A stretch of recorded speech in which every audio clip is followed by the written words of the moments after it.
From LinkedIn News, I'm Leah Smart, host of Everyday Better, an award-winning podcast dedicated to personal development. Join me every week for captivating stories and research to find more fulfillment in your work and personal life. Listen to Everyday Better on the LinkedIn Podcast Network, Apple Podcasts, or wherever you get your podcasts.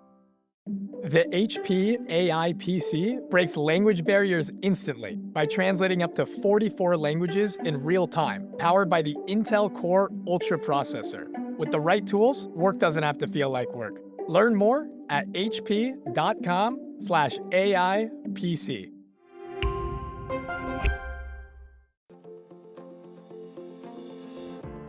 Hello, my friends, and welcome to a special episode of Negotiate Anything. As always, we are produced by the American Negotiation Institute. With over 10 million downloads and listeners in more than 180 countries, you've made us the world's #1 negotiation podcast. I'm Kwame Christian, the founder and CEO of the American Negotiation Institute, and our goal is simple. We want to make your difficult conversations easier and more productive. In today's episode, it's a little bit different. It's all about you, our listeners. This is part of our Negotiate Anything live series on LinkedIn. We record the episode live, allowing you to ask your questions and engage directly with the content. If you want to join the next live session and be part of this interactive experience, make sure you follow me on LinkedIn. We'll put a link in the description for you. Now, before we dive into this episode, remember, we offer keynotes and trainings in negotiation and conflict resolution. We're here to support you and your team, both in person and virtually, wherever you are in the world. Check out the link in the description to learn how we can work together. And now, without further ado, let's jump into your questions and explore the art of negotiation together. All right, I have a very special guest today, Kwame Christian. Welcome to the show. Lindsay, thanks for having me. Yeah, I have been a fan and really appreciate the work that you do. And I've been really anticipating this conversation because you are a pro at difficult conversations. So why don't you tell me a little bit about what you do and what you've been up to? Yeah, so I think as we get started in this conversation about difficult conversations, it's important to think about my origin in this because I came to this field because I was profoundly bad at having difficult conversations. So I'm a recovering people pleaser, and now what I've done is I've shifted my identity from people pleaser to negotiator. And so this journey is really interesting because I wasn't even really aware of the concept of negotiation until law school. And the only reason I took the negotiation course was because it fit into my schedule.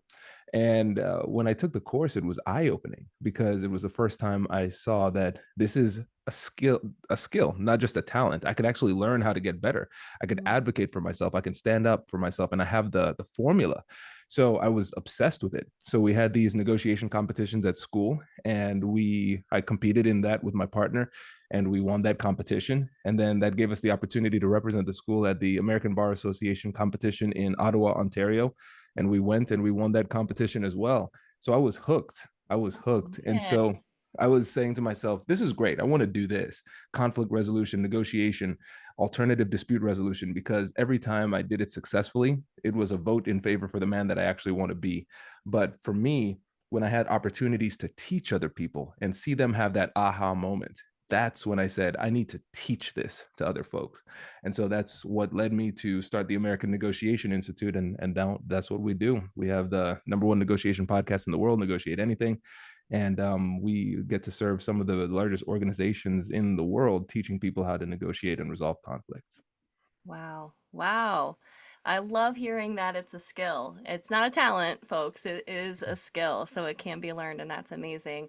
I was reading, you're also a best-selling author too, by the way. So you've got a couple books, and one I recently read was Finding Confidence in Conflict, and I really love that book. And right off the bat, you kind of start with your origin story, kind of how this whole thing got started. And I wanted to see if you could tell us a little bit about Kwame on the playground in rural Ohio, Tiffin, Ohio, and your experiences. Like, how did you become a people pleaser? I felt like that was Yeah. the start of where that all started for you. Yeah, absolutely. And I think for everybody, there is some origin story. Like there's something that was the catalyst to this type of behavior. And sometimes it's just your personality. But for me, it was more just that childhood experience. So I'm a first generation Caribbean American. My dad's from Dominica, my mom's from Guyana. And so we moved into a small town called Tiffin, Ohio, and it is not known for its diversity. So Yep, I've my been family, there. yeah, my family was very, very different. And I remember when I was 6 years old in first grade, there was a situation on the playground at recess. And I would go to different kids on the playground. I would say, "Hey, can I play with you?" And they said no. Go up to Mm, somebody else, "Hey, can I play with you?" They said no. And the whole pattern just repeated throughout the entire recess. And I tried to keep it together, but my heart was broken. I went inside and I just started crying. And the teacher asked, "What's mm, wrong?" And I said, "Nobody would play with me." And so for me at that moment, I said, no matter what I do, I guarantee you that I will never feel this way again. And so I said, I'm going to make sure everybody's my friend. And so for me, when you look at it from the outside looking in, it looks really successful because I became the most popular kid in school. Everybody knew my name. I knew everybody else's name. It was a success in that regard. But then what it took for me to maintain that, that's what the problem was. Because I said, I'm not going to say or do anything that could jeopardize the friendships and relationships I worked so hard to create. And so I would agree when I actually disagreed. And if I had any mm, problems, I would just keep it all to myself. And so that was something that was a challenge for me just all throughout my life until college, when one of my mentors said, you have to recognize you have big dreams. There are things that you want to accomplish, but you're not going to be able to accomplish those if you're not willing to stand up for yourself and have these tough conversations. And mm, he taught me that there was a difference between being liked and being respected. Those are not the same things. And mm. so he helped me to understand that mentality, but I still didn't know how. And it wasn't until I learned about negotiation that I learned the skill set that was necessary to put it into action. Wow. Wow, isn't that something? You kind of had this moment where you're like, this isn't working for me, all these sort of things that you were doing, even though they, like you said, they were successful in the moment and at the time. It wasn't really, maybe a sustainable way to live your life moving forward. So I love that acknowledgement, and always give a shout out to the mentors in our lives that sort of, see something, say something profound, and it leaves an impression on us, right? And like, okay, how do we translate that and do something different? So amazing. Yeah, So absolutely. yeah, yeah. So I love this quote, and I feel like I've heard this. It's probably in your podcast, or maybe you've shared it with me before, but the best things in life often are on the other side of difficult conversations. And I think that is such an excellent quote and something to be reminded of. What do you think people, maybe people's perceptions or myths about difficult conversations that prevent people from doing so?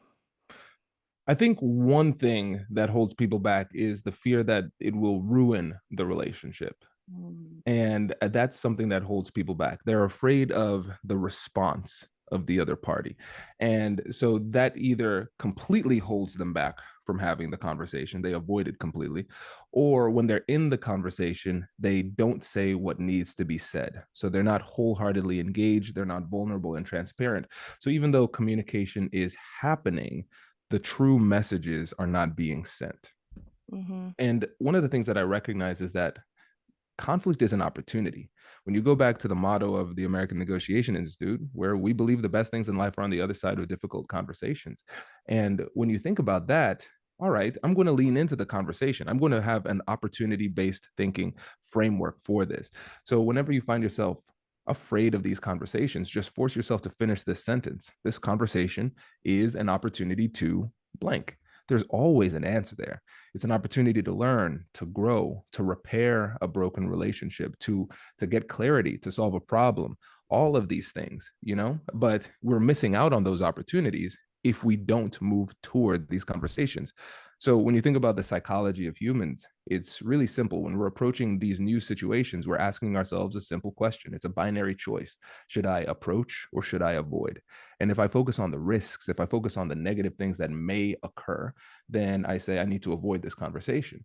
But if I start to think about this as an opportunity, then I can see the positive things that are on the other side of the conversation, and it'll make it more likely for me to approach the conversation. Mhm. And now when we're in the conversation, here's the thing that is a really tough truth to absorb, but when you actually pause and think about it, it makes a lot of sense. So when we're in these conversations, it gives you the opportunity to repair and strengthen worthy relationships, and it also gives you the opportunity to remove malignant relationships with minimal damage. Right. Because in negotiation, it's the art of deal discovery, not the art of deal making. The worst thing that can happen sometimes is forcing a deal that never should have been made. Mhm. Same thing with our relationships. Sometimes we have to have these conversations because there's something fundamentally wrong or broken in the relationship. Now, I'm going to go in and see whether or not this is something that should be fixed, can or should be fixed, or whether this is something where I say, you know what, red flags everywhere. The best thing for me to do is respectfully remove this person from my life and move on to something better. Yeah. Wow, that's interesting. Yeah. So, I mean, how do you, I mean, I just think about just every day. I mean, everything's a negotiation, right? Absolutely. So, Yeah.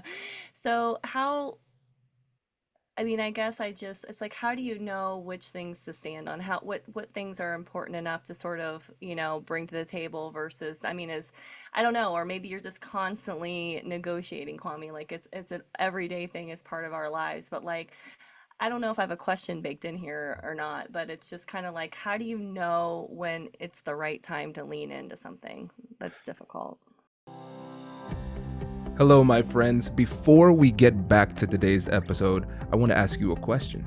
Have you ever wondered how to elevate your team's negotiation game and how you can help the folks on your team have better, difficult conversations? At the American Negotiation Institute, we offer transformative keynotes and workshops tailored to empower professionals with top-tier negotiation and conflict resolution skills. Whether it's a keynote for your next event or hands-on training for your team, we've got you covered. Don't just negotiate. Master the art with the American Negotiation Institute. Click the link in the description to find out more.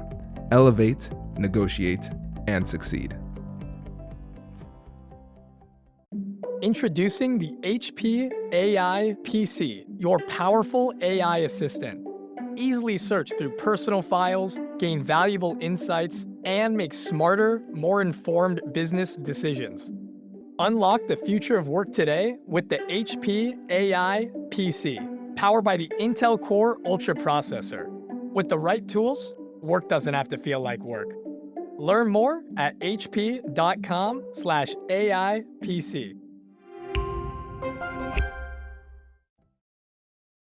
Yeah, I think one of the tough things about this new approach is that negotiation is not just an activity. It has to become an identity.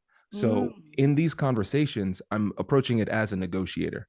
There's a goal that I'm trying to get to in every single conversation. Even mhm. even in the little small everyday conversations, my goal is to connect and hopefully uplift your experience of the day. And I will Wow, navigate the conversation with that intent in mind. gotcha. And that's really important to keep in mind. Now, when it comes to identifying which conversations are worthy, there's no clear and easy metric like a checkbox type of thing. And even if there was a metric or a checkbox, most people wouldn't like whip out a piece of paper and go through it anyway. So I think what we have to do is just trust our judgment in this. And here's what I mean. If we get that inkling that should I have this conversation? The answer probably is yes. There's something inside of you that is saying that a conversation might happen. And if that's the case, then you can't fully understand whether or not a conversation should or should not happen only by yourself. Because if you're feeling that, it's potentially likely that the other person is feeling that too. Mhm. So you should have an investigatory conversation to see whether or not a deeper conversation is even required. Yeah. Because at the end of the day, negotiation is an information game. I want to gather high level information so I can then make a good decision. And I want to have mutual conversation so you also have the best information you need in order to make an informed decision as well. And Mhm. so if there's an inkling that a conversation needs to happen, I'm going to have the conversation just to see whether or not it's required. And Mhm. if it's not required, if it turns out that the problem that I thought might have existed does not exist, the other person still feels respected by the fact that you care enough about them in the situation to even investigate and look into it. And Mhm. when we think about this new identity as a negotiator, don't just think about it as a tool that we use externally with other people. I want you to think about this in terms of negotiating with ourselves for emotion management and better judgment and decision making too. This Mhm. is the process of metacognition, thinking about thinking. I'm going to have this conversation with myself to figure out what I really want and why I want it, and then what I need to do in order to get it. And sometimes that's a better relationship. Sometimes that's smoothing out problems, or maybe it's taking advantage of opportunities. Mhm. But I want to get that internal clarity first before I have that external conversation with the other person. Mhm. And so many things came up while you were saying that. I was trying to be a really good listener in that moment because I'm like, oh, oh, oh. I think that you hit on a really good point about if you have the inkling, to follow up on it and to take action on it. And I think very much as I think about listeners, I think about my own personal journey with codependency recovery. Many, many years of my life, old patterns have been really around not trusting myself. And, it's like, oh, I have this feeling, oh, that's nothing, or, and so I will, for many, many years have discarded it as, unimportant, or I didn't have enough self-worth to be able to, feel like I could even say anything, right? And so, kind of appreciate that as sort of a little nudge to everyone to, just listen to those inner nudges and those inklings to take action, because if you're feeling that way, trust yourself. So I really appreciate that comment. And I didn't know if you wanted, because you're kind of talking a little bit about the compassionate curiosity framework, kind of dancing on it a little bit. I didn't know if you wanted to talk about that. I think that would be I love this framework. I'd love for you to tell me a little bit more about it, and if you could break it down a little bit. I just felt like it was a very simple approach for like breaking it down so a difficult conversation didn't feel like such an overwhelming moment, kind of getting yourself in check, you know? Yeah, absolutely. And I'm glad that you recognize the simplicity because it took so long to get it that simple. And I'll start off with a Bruce Lee quote. He says, I don't fear the man who knows 1,000 kicks. I fear the man who has practiced one kick 1,000 times. Mm, And compassionate curiosity is your compassionate and nonviolent kick that I will teach you great. in this conversation. Because the thing is, a lot of times there are infinite amounts of conversational and rhetorical techniques that you can use, but it's unlikely that people are going to just hone all of those skills and keep just a backpack of skills and know when and how to use them. And then second of all, I recognize that in these conversations we're very emotional, and we are going to be flooded with cortisol, the stress hormone, and our limbic system is going to be firing. And so when it matters the most, we're typically not at our cognitive best. And so what I recognize as I was teaching people around the world how to negotiate is that I'll give them negotiation strategies, but it was hard for them to access those strategies under duress. So Yes. that's why I wanted to make sure that people have something simple that they can use as essentially their foundation for the entire conversation that they can flow through. So it's a simple 3-step framework. And the first step is acknowledge and validate emotions. The second step is get curious with compassion. And then the third step is use joint problem solving. And so we're going to assume that there is an emotional element in the conversation. And so we're going to lower the emotional temperature by labeling the emotions, acknowledging it, and validating it. Now, validation doesn't mean that we agree 100% or we endorse what they're saying, but it's recognizing that, hey, I can understand how your beliefs and your perceptions are leading to your feelings. And that makes sense. I get that. And you're going to go through that process until they calm down a little bit. You see the emotional temperature drop. Then you get curious with compassion, asking open-ended questions with a compassionate tone. And then as you gather more information and the emotion is down, then you can transition into that win-win negotiation, trying to solve problems with the other side. And then the same framework can be utilized internally as a tool of introspection, emotion management, and decision making. So we're going to label our own emotions. So what is it that we're feeling? Most likely it's multiple things. And then we're going to get curious with self-directed compassion, asking ourselves open-ended questions with a compassionate tone to figure out why it is that we feel the way that we do. And then when we're using joint problem solving, what we're doing is we're reconciling the differences between our hearts and our minds. So what would satisfy me emotionally in this moment? And then what should I actually do in this situation to make the situation better? And you can do that before the conversation if you feel that anxiety, stress, or fear going into the conversation. And even during the conversation, if you start to get good at practicing this in the moment, you can take a deep breath, maybe take some notes and gather yourself in the moment and go through it really quickly, and then come back to the conversation just a little bit more refreshed and with a little bit more focus too.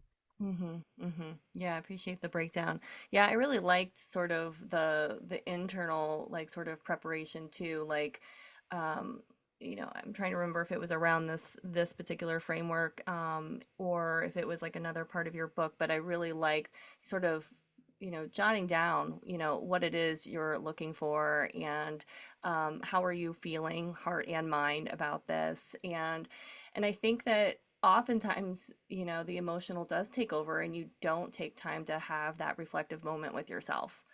And so I really kind of appreciated that. I had a recent situation happen to me where I had to have a difficult conversation.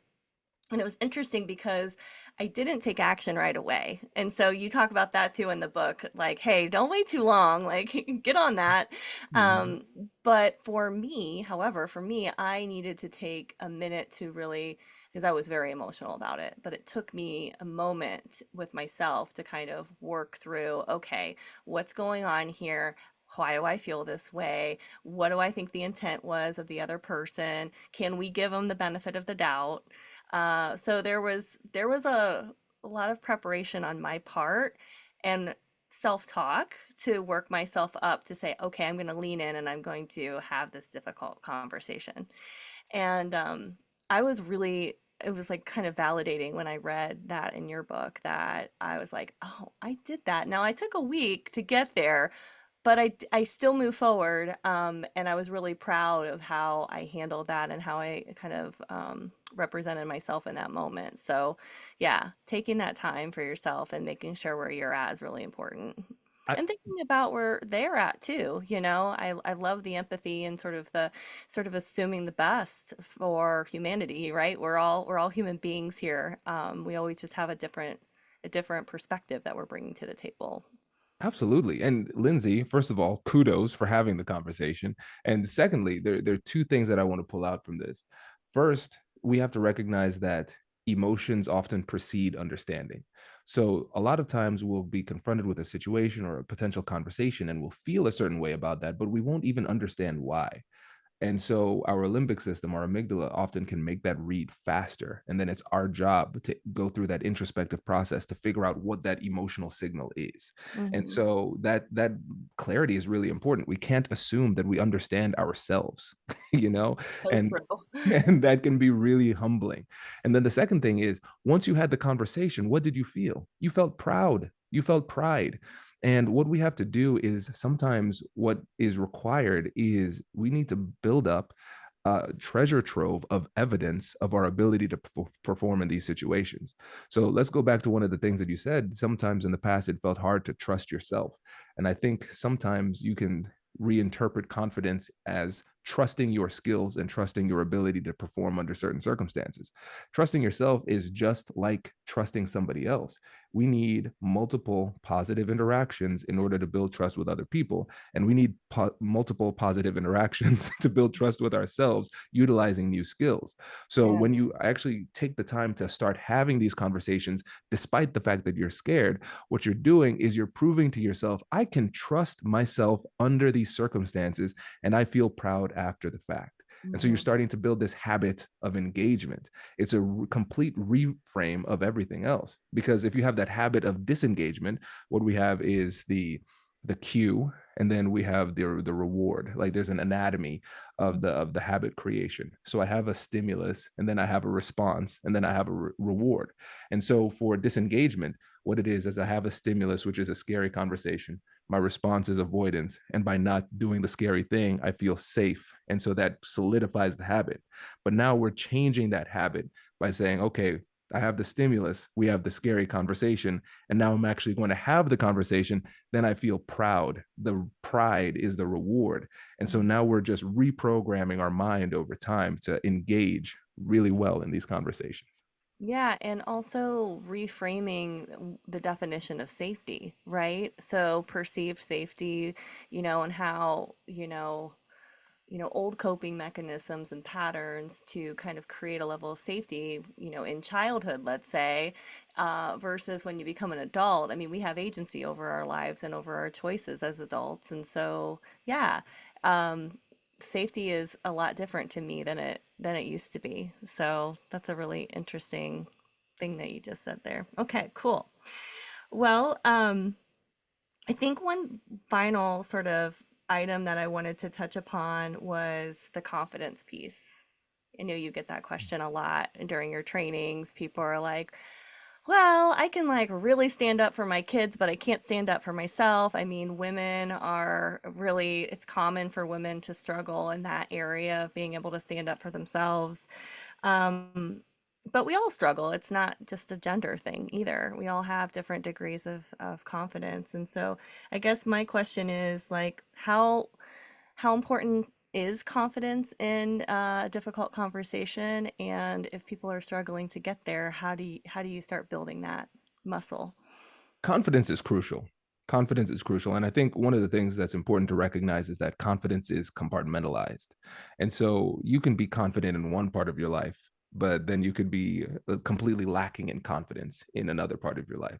Even when it comes to difficult conversations, you can feel confident standing up to certain people under certain circumstances, but then there might be a certain person under other circumstances where you just cannot bring it to the table, Yep. right? And so when you're going through this, we have to analyze these patterns. A lot of times we just avoid that reality in our heads. We we just pretend like it's not the case, but the ostrich technique doesn't work. We have to address it. So we have to figure out, all right, what is it about this circumstance that makes it so tough? And for me, it's the closer relationships, because the stakes are higher, because Interesting. yeah, if it's a business deal, even if there's a lot of money on the line, that's I can make more money. But if it's a situation with like my spouse, my kids, or a close friend or something like that, I can't just regenerate another Mhm. friend with that level of closeness. And Right, so when right. you feel that pressure, it changes the level of confidence you have in that situation. And so I think it's important to break that down, because it's going to be different for everybody, but understanding the origin and the root cause of your performance gap is what allows you to start to address that performance gap. And the solution is going to be different for everybody, because the problem is going to be different for everybody. And so, really, what it comes down to is recognizing what are the problematic thought patterns that exist, and then replacing them with more empowering thought patterns that are also true. And then just starting to get it in that habit of approaching things in that way. Hmm. The next thing is, and this is the hardest part of creating that positive cycle of confidence, is that there's no other way to build confidence than by taking action. And we have to start to recognize that these emotions that we receive, they come with messages, and some of them are true, some of them are false. And it's our job to understand the difference, because if the emotion is fear, it'll often come with a message of don't say anything, don't do anything, don't rock Yep. the boat, don't mess this up, right? But I can just recognize that if we're thinking about this through the lens of emotional intelligence, and just going on this journey of life, my emotions will always be in the car, but I need to always be the person with their hand on the steering wheel. So I Mm. can hear the fear. And then I'm going to say, all right, the fear is telling me to pull a U turn. Thank you for your contribution. I'm going to determine whether or not that's the way to go. I look at my map and I say, you know what? We're going straight. And so you will still feel that fear. And I want people to understand this, because confidence does not mean fearless. That's what we're talking about, courageous conversations. If you're having a courageous conversations, it requires fear, because there's no courage without fear, right? Hmm. And so in these situations, you have to recognize, even for me, and I do this for a living, I still feel that fear, but it's my job to overcome that and take action anyway. And one of the things that I found, Lindsay, is that fear feeds on time.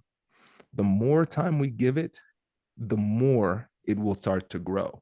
And I'm Hmm. not encouraging people to be reckless and just jump into conversations without preparation. Give yourself time to prepare, but also recognize that fear is a very crafty emotion. And so it will convince you to do other things to avoid the conversation. It won't always manifest itself in terms of, hey, you're afraid, don't do it because you're scared. Might say, hey, you know what? You're an intellectual. You need to think this through. Have you done any research on it? Have you listened to various, you know what? There's a good book you should read before having this whole conversation.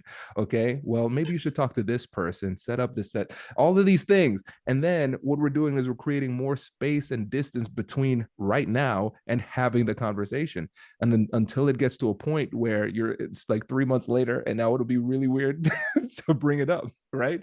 And so we just have to recognize that is the pattern that will happen when you let fear have its hand on the wheel. And so building confidence does not mean you're going to be comfortable during that process. And honestly, one last note, this is closely tied to imposter syndrome for me, because this is something that a lot of high performers feel. And it comes from the reality that if we're growing, we're constantly pushing the boundaries of our comfort. If you're not feeling imposter syndrome, likely it's because you're not pushing yourself very hard. And so I have Yes. to recognize that imposter syndrome is just part of this journey. It's never going away. this Yeah. is this is just part of my story. And Yeah. now I've reconceptualized it. If I'm feeling that, that means it's an opportunity for me to level up.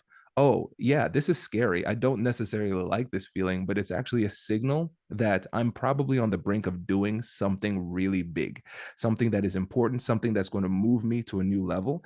And it's a level that I've never been at, and I'm not quite sure if I can cut it at that level. But it's my job to keep on listening to that signal and then figuring out where and how I need to level up and improve in order to sustain myself at this new level. Mhm. So fear and imposter syndrome, in my experience and in the experience of other people, a lot of times it just doesn't go away. It's just about finding a way to manage it and move forward in spite of it. Yeah. Did you call that productive fear? Is that what you call it? I'm trying to Mhm. remember what Yeah. you said in your book. I really like that because it's like a way to label. I'm always looking for different perspectives on, like, oh, we have this fear, but like, I was like, yes, it exists, but like hearing that productive fear made me feel like, oh, well, this means I'm doing something with it. I'm taking action. It's actually going to take me to another place. And so, I appreciated that and that little nugget there. So, well, that's cool. That's cool. And I appreciate too the imposter syndrome thing. I think everybody feels that. And like you said, it's kind of like this, it's just going to always be present as we continue to challenge ourselves and to do new things. So, one final quote from your book that stuck out to me, and you're like, okay, what do you got for me? I underlined it, and it says, we are allowing the world to shape us every time we choose not to engage in these difficult conversations. And it's so true, right? It's so true. It's like if we just stand back and choose to avoid having these conversations, and we really don't get anywhere, and we don't have deeper relationships. And I think that's ultimately what we're looking for: fruitful, loving, nurturing, caring relationships in our lives. And difficult conversations are just part of that. Absolutely. Oh yeah, it's encouraging, it's exciting, but it's also terrifying. It's because I remember when we had Kai and then subsequently Dominic. I remember when it was time to bring him home, I was thinking like, there's something wrong with our system. I'm not equipped to have this baby. Um, I like, what am I supposed to do to keep another human alive? This is irresponsible. Right. And then I think about it for ourselves when we're having these conversations and recognizing that we can shape our lives by having these conversations. It's kind of scary because it's like, wait a second, I can't blame anybody. it's really up to me. I'm in control of that. That's a lot of responsibility. And I think sometimes it doesn't improve our position, but it allows us to play this game with less play pressure if we can always play with the excuse of blaming somebody else. Well, they were doing this to me, they were doing that. This situation was like that. If those things weren't happening, then my life would have been perfect. And yeah, like we forget to recognize that we have the power to have these conversations and shape these relationships and shape these situations. And yeah, it's daunting to take that responsibility, but it can be really, really enlightening, and it could be the catalyst to the life that we deserve. Yeah, awesome, awesome, Kwame. I really appreciate you. Is there any final thoughts you want to leave us with before I let you go? Yeah, I would say just I think it's the best slogan in the world. As much as I love mine, just do it. Just do No, it. just do it. Like we need to start taking action. If you were listening to this episode and you're saying, "Man, there's a conversation that's been lingering that I've been holding back on." Now's the time. This was the sign for you to take action. And I think it's just important to recognize that you have what you need to be successful in these conversations. You have the compassionate curiosity framework. That is more than enough to navigate through the majority of these conversations. So you just have to trust the process and begin to trust yourself and take action. Just do it. Well said, Kwame. It's been awesome having you on the show. Thank you so much. Oh, it's my pleasure. Thanks for having me. Congratulations! You've just joined an elite club. By listening to a full episode, you're now officially on the Negotiate Anything team. So welcome aboard. What most team members do is they subscribe to the podcast because that allows them to automatically get the latest episodes of the show. The best things in life lie on the other side of difficult conversations. Keep learning, keep practicing, and keep getting better. Your relationships will improve, your career will soar, and you'll have the confidence you need to get the most out of these crucial conversations. Again, thank you for joining the team. We're excited to have you, and I will see you in the next episode. I'll catch you later.